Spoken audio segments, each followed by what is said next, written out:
Hello guys, hi, welcome to our channel. This is Anuradha. So ఇవాళ మన topic ఏంటంటే, మన బాడీలో అయితే గుడ్ బ్యాక్టీరియా, బ్యాడ్ బ్యాక్టీరియా అయితే ఉంటుంది కదా. బ్యాడ్ బ్యాక్టీరియాని యాక్చువల్గా మనం ఏదైనా ఇన్ఫెక్షన్ అయినప్పుడు అది బ్యాక్టీరియానా వైరస్సా అని చెప్పి ఆ ఇన్ఫెక్షన్కి మనం యాంటీబయాటిక్స్ కానీ లేదంటే ఇంకేమన్నా మెడిసిన్ తీసుకొని క్యూర్ చేసుకుంటాం అన్నమాట. ఇది మామూలు ప్రాసెస్. ఓకే. సో బాడీలో తనకు తానే బాడీ గుడ్ బ్యాక్టీరియా అనేది ప్రొడక్షన్ చేసుకుంటదనమాట. సో బాడీకి it self will good bacteria అనేది ప్రొడక్షన్ జరుగుతదనమాట. సో ఎక్కడ జరుగుతది అనేసి అంటే ప్రైవేట్ పార్ట్స్‌లో.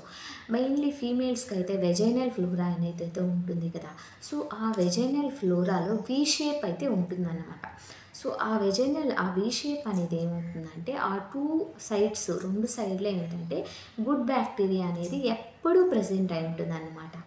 సో అది ఏమవుతుందంటే ఈ ఏమైనా ఎక్స్‌టర్నల్ నుండి బయట నుండి ఏమన్నా ఇన్ఫెక్షన్ వచ్చినా లేదంటే ఏదైనా మైక్రో ఆర్గానిజమ్స్ ఎంటర్ అయినా ఇంకేదైనా ఇన్ఫెక్షన్ వచ్చినా కూడా ఈ యూటీఐ ఇలాంటివన్నీ వచ్చినా కూడా ఈ గుడ్ బ్యాక్టీరియా అనేది నార్మల్ ఫ్లోరాని మెయింటైన్ చేస్తుందన్నమాట. అది వెజైనల్ హెల్త్‌ని మెయింటైన్ చేస్తుంది. ఆ ఫ్లోరాని మెయింటైన్ చేస్తుంది. బయట ఇన్ఫెక్షన్ లోపలికి వెళ్ళకుండా ప్రొటెక్ట్ చేస్తుందన్నమాట. సో ఇది ఏ విధంగా ప్రొటెక్ట్ చేస్తుంది అనేసి అంటే మన బాడీలో పీహెచ్ అయితే ఉంటుంది కదా. సో పీహెచ్ కాన్సంట్రేషన్ అనేది ఏం చేస్తుందంటే ఈ వెజైనల్ ఫ్లోరాలో తక్కువ మెయింటైన్ చేస్తుందన్నమాట. సో ఈ బ్యాక్టీరియా వెజైనల్ ఏరియాలో తక్కువ పీహెచ్ మెయింటైన్ చేయడం వల్ల ఏమవుతుందంటే ఏమన్నా బయట నుండి మైక్రో ఆర్గానిజమ్స్ వచ్చినా బయట నుండి ఇన్ఫెక్షన్ వచ్చినా కూడా ఇది దీంతో కమ్యూనికేట్ అయ్యి ఇన్ఫెక్షన్ అనేది లోపలికైతే రానివ్వదన్నమాట. సో ఇదైతే యాక్చువల్ ప్రాసెస్ అన్నమాట. సో ఈ బ్యాక్టీరియా ఎలా వస్తుంది, ఎలా హెల్ప్ చేస్తుంది మన బాడీకి అనేసి అంటే చాలామంది ఏం చేస్తారంటే లేడీసు మెయిన్లీ ప్రైవేట్ ఏరియాస్లో ఎక్కువ వాష్ చేస్తారనమాట. యూరిన్కి వెళ్ళి అయితే వస్తాం కదా. అలాంటి సార్లు ప్రతిసారి అయితే వాష్ చేసుకుంటారు కదా. అలా కాకుండా ఫ్రీక్వెంట్‌గా వాష్ చేస్తూ ఉంటారనమాట. ఫ్రీక్వెంట్‌గా వాష్ చేయడము లేదంటే ఏమన్నా దాన్నేమంటారు, ఇంటి వాష్ అంటారు. సో అండర్ ఆర్మ్స్ కొన్ని ఇవి వాడతారనమాట. ఎలా అంటే కొన్ని డియోడ్రెంట్స్ వాడతారు. మంచి స్మెల్ రావడం కోసం ఇలా అయితే చాలా వరకు యూజ్ చేస్తారనమాట. కానీ అలా యూజ్ చేయడం వల్ల ఏమవుతుందంటే ఈ నార్మల్ ఫ్లోరా, ఈ గుడ్ బ్యాక్టీరియా ఏమవుతుందంటే ఫేడ్ అయిపోతుందన్నమాట.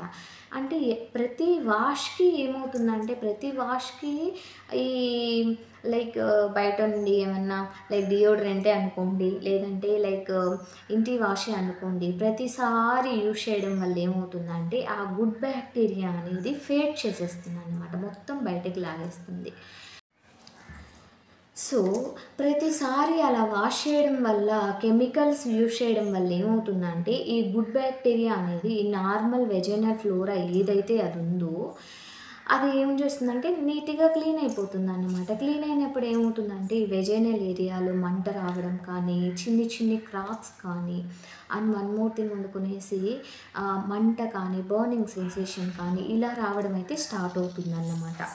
సో అప్పుడు గుడ్ బ్యాక్టీరియా ఫుల్‌గా ఫేడ్ అయిపోయినప్పుడు ఏమవుతుందంటే ఇన్ఫెక్షన్ స్టార్ట్ అవ్వడము, ఆ క్రాకర్స్ వల్ల లోపలికి ఇన్ఫెక్షన్ ఎంటర్ అవ్వడము ఇలాగ అయితే జరుగుతుందన్నమాట. సో అందుకే మ్యాక్సిమం ఇలాంటి బయట కెమికల్స్ ప్రైవేట్ పార్ట్స్‌లలో అయితే వాడకండి. ఎందుకంటే ప్రైవేట్ పార్ట్స్‌లలో already body itself will make some ఏం చెప్తారు, ఇలాగా గుడ్ బ్యాక్టీరియా అనేది తనకు తానే ఫార్మేషన్ చేసుకుంటుందన్నమాట. సో ఈ బ్యాక్టీరియా అనేది ఎలా హెల్ప్ అవుతుంది అనేది అయితే చెప్పేసాను కదా. వెజైనల్ ఏరియాలో లో పీహెచ్ మెయింటైన్ చేసి బయట బ్యాక్టీరియాని లోపలికి లేదా ఇన్ఫెక్షన్ రానికుండా చేస్తుందన్నమాట. And one more thing, micro ఆర్గానిజమ్స్‌ని ఎంటర్ కానీకుండా చేస్తుందన్నమాట. ఆ లాక్టో బ్యాక్టీరియా అనేది ఏమవుతుందంటే యాంటీ మైక్రోబియల్ కాంపౌండ్స్ అయితే ఉంటాయన్నమాట. సో యాంటీ మైక్రోబియల్ ప్రాపర్టీస్ ఉండి లైక్ హైడ్రోజన్ పెరాక్సైడ్ అయితే తెలుసు కదా! లైక్ హైడ్రోజన్ పెరాక్సైడ్ ఏం చేస్తది, మన వూండ్స్‌కి ఏమన్నా వూండ్స్ జరిగితే క్లీన్ చేస్తారనమాట.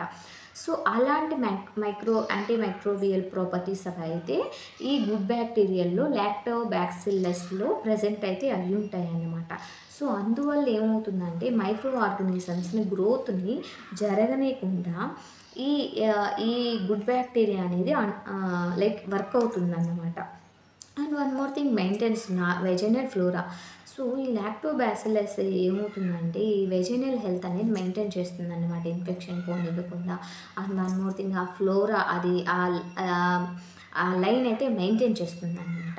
అండ్ వన్ మోర్ థింగ్ అనుకునేసంటే ఇలాంటి లాక్టోబాసిల్లస్ ఈ గుడ్ బ్యాక్టీరియా మన ఫుడ్స్‌లో ఎక్కడ దొరుకుతుంది అంటే మెయిన్‌గా కర్డ్‌లో అయితే దొరుకుతుందన్నమాట. ఫెర్మెంటేటెడ్ ఫుడ్ అయితే ఉంటుంది కదా! ఫెర్మెంటెడ్ ఫుడ్ అంటే ఏంటంటే పికిల్స్ అన్నమాట. మ్యాంగో పికిల్స్ కానీ వన్ మోర్ థింగ్ పికిల్స్ అన్నిట్లో అది ఫర్మెంటేషన్ లైక్ డేస్ ఉంటుంది కదా! డేస్ ఉన్నప్పుడు ఏమవుతుందంటే బ్యాక్టీరియా దాంట్లో ప్రొడక్షన్ జరిగి లైక్ అది పులుపుగా అయితే మారుతుందన్నమాట. ఈ పులుపునే మనం లాక్టోబాసిల్లస్ అనేసి అయితే నేమ్ చెప్తారన్నమాట. యాహ్! అండ్ కర్డ్ అనమాట. సో, పెరుగు ఎంత తింటే బాడీకి అంత మంచిదన్నమాట. అండ్ వన్ మోర్ థింగ్ చెప్పాను కదా! Like prebiotics foods like banana కానీ, ఓట్ మీల్ కానీ అది వాటిల్లో కూడా ఈ లాక్టోబాసిల్లస్ అనేది ప్రెజెంట్ అయి ఉంటదనమాట. అండ్ వన్ మోర్ థింగు ఈ వెజైనల్ హెల్త్ టిప్స్ ఏమన్నా ఉన్నాయా? లైక్ అలా చెప్పాలి అంటే వెజైనల్ హెల్త్ మెయింటైన్ చేయడానికి చాలా టిప్స్ అయితే ఉన్నాయండి. లైక్ ఫ్రీక్వెంట్‌గా డైలీ ఇలాంటి కెమికల్స్‌తో లైక్ వెజైనల్ ఫ్లోరాని అయితే క్లీన్ చేయకూడదన్నమాట. అలా క్లీన్ చేసినప్పుడు ఏమవుతుందంటే ఈ గుడ్ బ్యాక్టీరియా అంతా పోయి ఏమవుతుందంటే ఇన్ఫెక్షన్ ఎంటర్ అవ్వడము, లేదా క్రాకర్స్ రావడం, పెయిన్ రావడం, మంట రావడం, బర్నింగ్ సెన్సేషన్ ఉండడం ఇలాంటివైతే జరుగుతాయన్నమాట. అండ్ వన్ మోర్ థింగ్ కొన్ని సోప్స్ అయితే ఉంటాయన్నమాట. Different soaps like fragrant soaps అంటారు. అవి ఎట్లుంటాయంటే హై కాస్ట్‌లో ఉంటాయి. One more thing high concentrated ఉంటదనమాట. లైక్ మనం సోప్స్ యూజ్ చేసేటప్పుడు టీఎఫ్ఎం రేట్ చూస్తాం కదా! సో, అలా టీఎఫ్ఎం రేట్ చూసినప్పుడు 80% పైన ఉంటే మనం సోప్స్ అయితే యూజ్ చేస్తామన్నమాట. ఆ సోప్ కాన్సంట్రేషన్ కింద వెజైనల్ ఫ్లోరాకి తగలకూడదన్నమాట. ఎప్పుడైతే ఆ వెజైనల్ ఫ్లోరాకి ఎక్కువ సోప్ కాన్సంట్రేషన్ అనేది తగులుతుందో ఆ గుడ్ బ్యాక్టీరియా అంతా వచ్చేస్తుందన్నమాట. సో, అప్పుడు కూడా బర్నింగ్ సెన్సేషన్ కానీ లేదంటే పెయిన్ కానీ, క్రాకర్స్ కానీ రావడం జరుగుతుందన్నమాట. క్రాకర్స్ అంటే చీలలుగా అయిపోతుందన్నమాట కొంతమందికైతే. అండ్ వన్ మోర్ థింగ్ వండుకునేసి యాహ్! ఊరికే ఫ్రీక్వెంట్‌గా క్లీన్ చేయడం ఆపేయండి. అండ్ వన్ మోర్ థింగ్ కొంతమంది ఏం చేస్తారంటే లైక్ డియోడ్రెంట్స్ యూజ్ చేస్తారనమాట. బాడీ స్ప్రేస్ యూజ్ చేసినప్పుడు ప్రైవేట్ పార్ట్స్‌కి దయచేసి యూజ్ చేయకండి. ఎందుకంటే ఇలాంటివి యూజ్ చేసినప్పుడు ఏమవుతుందంటే ఈ ఏమైనా ఇన్ఫెక్షన్ లైక్ కొన్నిసార్లు మన బాడీకి కొన్ని పడవన్నమాట. అలాంటప్పుడు ఏమవుతుందంటే ఇచ్చింగ్ కానీ, మంట కానీ ఇలా అయితే జరుగుతుందన్నమాట. సో గైస్ వీడియో చూసేసారు కదా! వీడియో నచ్చితే లైక్ చేయండి, షేర్ చేయండి, సబ్స్క్రైబ్ చేయండి. Thank you so much.